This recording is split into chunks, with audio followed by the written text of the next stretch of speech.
তিনি বলতেন যে আপনারা রক্ত দিয়ে যুদ্ধ করছেন, আমি আমার মেধা দিয়ে একটু শরীক হলাম। এই কাজ করতে করতে আসরের পরে হঠাৎ খবর পেলাম সরকারের একজন উপদেষ্টা, যিনি বাংলাদেশ সুপ্রিম কোর্টের একজন সিনিয়র আইনজীবী, 2001-5 সাল তিনি ছিলেন অ্যাটর্নি জেনারেল এবং বর্তমানে তিনি উপদেষ্টার দায়িত্ব পালন করছিলেন, জনাব এফ হাসান আলী। তিনি ইন্তেকাল করেছেন।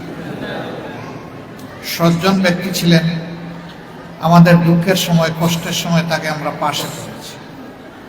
তিনি আমাদেরকে অনেক লিগ্যাল অ্যাডভাইজারি সার্ভিস দিয়েছেন, কিন্তু কোনোদিন জোর করেও আমরা তাকে 10টা টাকা দিতে পারিনি। তিনি বলতেন যে আপনারা রক্ত দিয়ে যুদ্ধ করছেন, আমি আমার মেধা দিয়ে একটু শরীক হলাম। আল্লাহ তাআলার দরবারে দোয়া করে আল্লাহ তাকে ক্ষমা করুন, তার প্রতি রহম করুন এবং আল্লাহ তার জান্নাতের মেহমান হিসেবে তাকে কবুল করুন। তার পরিবার পরিজন, আপনজন, প্রিয়জন, সহকর্মী সবাইকে আল্লাহ সবরে জামিল আতা করুন।